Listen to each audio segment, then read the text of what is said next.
Our top story on World DNA, Narendra Modi addressed members of the Indian diaspora at the Ronald Reagan Building and International Trade Center in Washington, D.C. The Prime Minister of India hailed New Delhi-Washington ties and said that the full potential of the partnership between the world's two largest democracies is yet to be realized.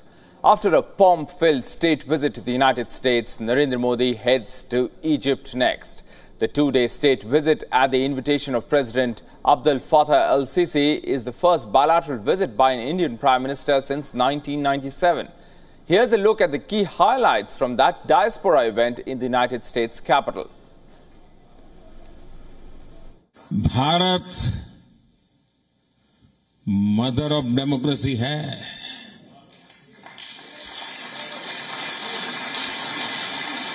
और America आधुनिक लोकतंत्र का champion है. The 3.5 million plus strong Indian American community is an important ethnic group in the United States, accounting for about 1% of the total population in the country. साथियों, इन 3 दिनों में भारत और America के पारस्परिक रिश्तों की एक नई और गौरवशाली यात्रा प्रारंभ हुई है.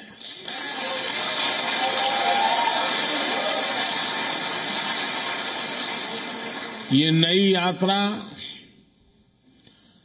ग्लोबल स्ट्रैटेजिक इश्यूज पर हमारे कन्वर्जेंस की है.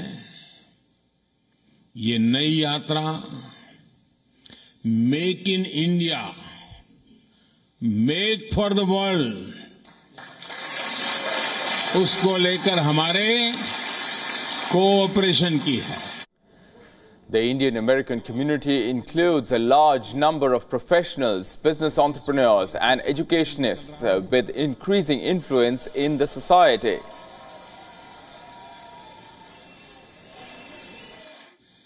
भारत में हो रही इस प्रगति का सबसे बड़ा कारण है भारत का आत्मविश्वास.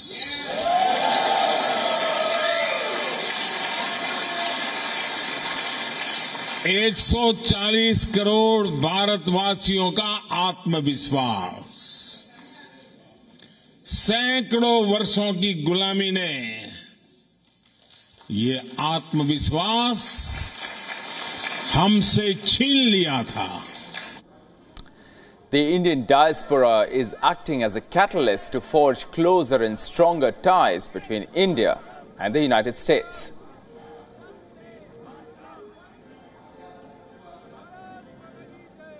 And our team in the United States has been getting you all the updates and analysis of Prime Minister Modi's state visit. Joining us right now is Susan Tehrani from New York, and Siddhant Sibal is joining us from Washington, D.C. Siddhant, let me come to you first. Prime Minister Modi wrapping up that state visit to the United States with that high-octane address to the Indian diaspora. Take us to the highlights of that, and what has been the response of the Indian Americans to that rather high-octane speech?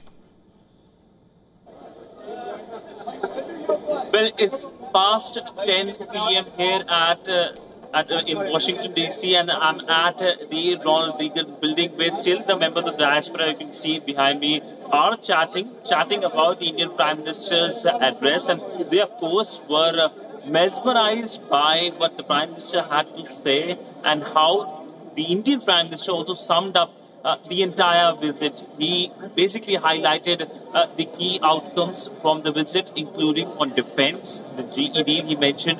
He pointed to opening of consulates, the Indian consulate in Seattle and other American cities, the American consulate in India, in Ahmedabad and in Bangalore. And this is symbolic of the people-to-people relationship between the two countries, as to how there has been a major interest from both sides to engage Indians keen to go to the United States for education opportunities, and people from America keen to go to India for tourism purposes, investment, others as well. And the big announcement of the Americans returning antiquities to India, crucial for India given that many of these antiquities have been stolen from India. But all in all, it was a packed few days here in the United States, whether it's yoga in New York, whether it's diplomatic conversation here in United States, in Washington, essentially, and how the US president rolled out the red carpet to make sure that this is a very successful official state visit. Right. Susan, let's talk about those big tech CEOs that lined up to meet Prime Minister Modi and US President Joe Biden.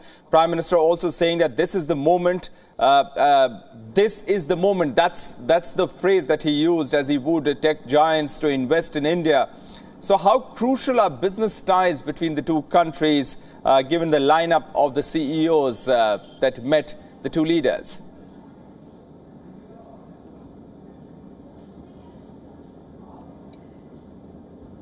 Yeah, it's past due for trade relations between India and the United States to take off.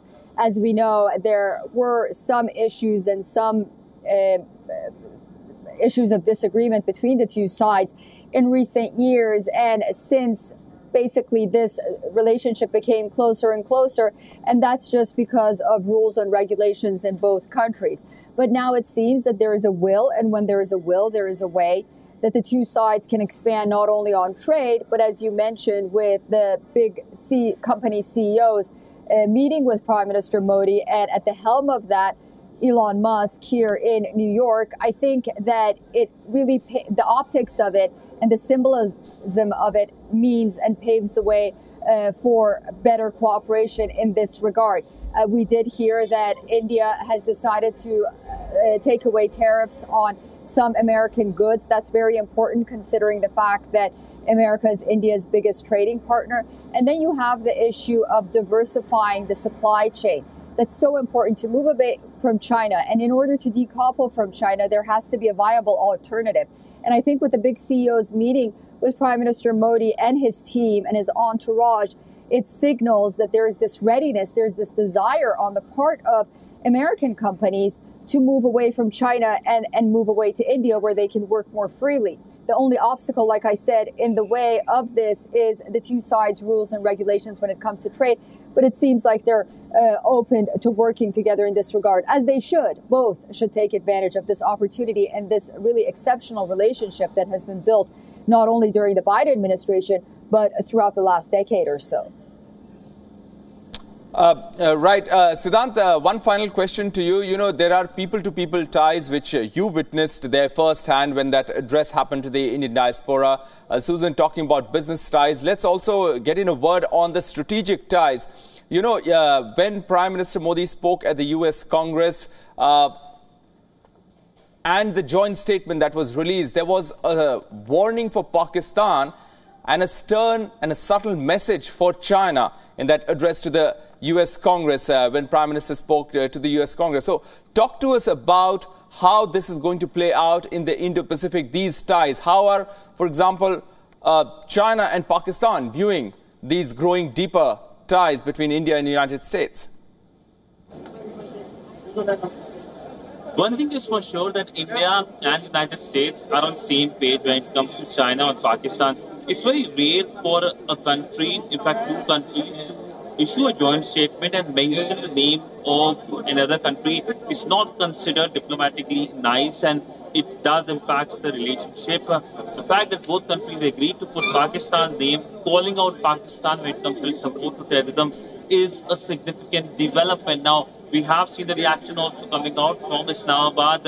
Islamabad was quick to put a very, very long statement, but it will have no takers, especially in New Delhi and Washington, both of which consider Pakistan as the epicenter of terrorism. This is a reaffirmation by this joint statement. Both India and United States are also working for listing of Pakistani terrorists like Sajid Mir, mastermind of 2611 at the United Nations Security Council, but blocked by Pakistan's all-weather friend China. It happened just this week, and we saw that how India called out saying that a certain country is doing this for petty geopolitics in the region. But if we talk about China, China is a big worry. Both Washington and New Delhi are aware, in fact, acutely aware of what China has been doing in the region. its territorial ambitions are something that is very dangerous, and India, in fact, suffers from it. There are countries in the region like Japan, Taiwan, countries in Southeast Asia who have issues when it comes to China's taking claim in South China Sea. So there are gamut of issues in the region, outside as well, and both New Delhi and Washington are having regular conversation on that. And after this important and mega milestone meeting, we will see a reaffirmation on that. All right, Siddhant Sibal and Susan Tehrani, it's been a long day for you. Thanks very much for getting us all the updates and analysis on this Prime Minister's state visit to the United States. And Molly Gambhir, our correspondent, also there in Washington, D.C., she sent us this report from the Lincoln Memorial. Take a look. With the Indian Prime Minister Narendra Modi's maiden state visit to the US coming to an end, it marks a new chapter in the relationship between India and the United States, with a boost to defense cooperation, which is propelling the strategic relationship between the two sides, and stronger tech ties underpinning the state visit. The two leaders sending out a strong message of cooperation in multiple areas, from defense to technology to stronger people-to-people ties and cooperation in climate change and space sectors as well. Molly Gambhir in Washington, D.C. for WION World is One.